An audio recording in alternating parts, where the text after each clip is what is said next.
Hi there, welcome to day 10. Congratulations on making it all the way to the end. Really well done. And today we're going to tie it all together by talking about how to continuously train your focus. Now, before we look at specific examples of when you can practice your concentration, there are a few things you have to keep in mind when you want to train your ability to focus. The first is you train it by doing one thing at a time. So just by paying attention to one thing at a time, you're actually training your concentration. The second thing is, as with anything you want to learn, you should start small. If you have problems concentrating, there's no point in immediately trying to focus for 90 minutes. You should start with 10 and then slowly build it up, as we also saw earlier in the course. The other thing to keep in mind is that it's normal for your attention to waver. So there's nothing wrong with if you're trying to focus on one thing, you kind of lose your attention a little bit, but then just bring it back to what you were doing.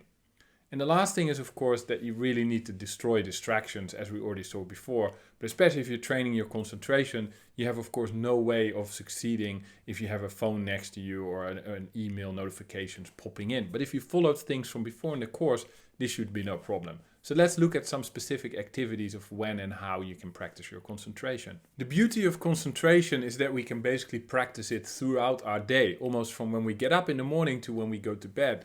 And you'll see that a lot of the activities and things we talked about over the past 10 days actually also come back in this overview of examples of activity when you can practice your concentration. You can practice your concentration when you're reading a book.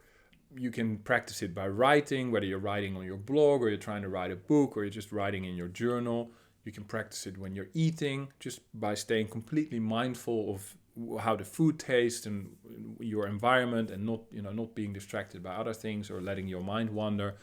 You can practice it by walking in nature, walking outside on the street and just taking in your environment, not letting your mind go to somewhere else.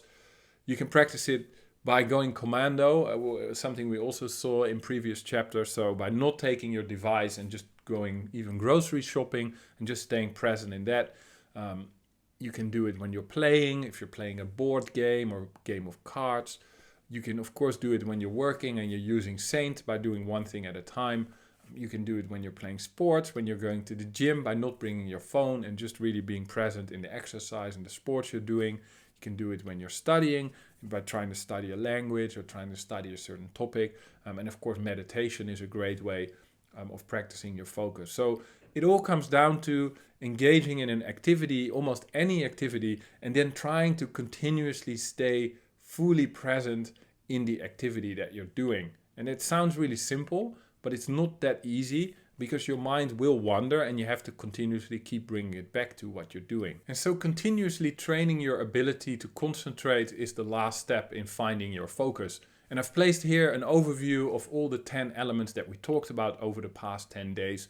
There's one more day to complete tomorrow, but there's no exercise and there's no video. So there is a day 11. And once you've read that chapter, you will receive an ebook that bundles this all together. And you can see that as a reference guide to focus. Because if you ever run into concentration problems in the future, you'll find that there's probably something in one of these areas that you need to refresh your mind on and maybe do an exercise again. And so with that, we've really come to the end of the course. I hope it has been useful for you and I would love to hear from you. Feedback helps us make it better. So if there's something you're not happy about, I really want to hear it. If you're happy about things, of course, it's also always nice to hear.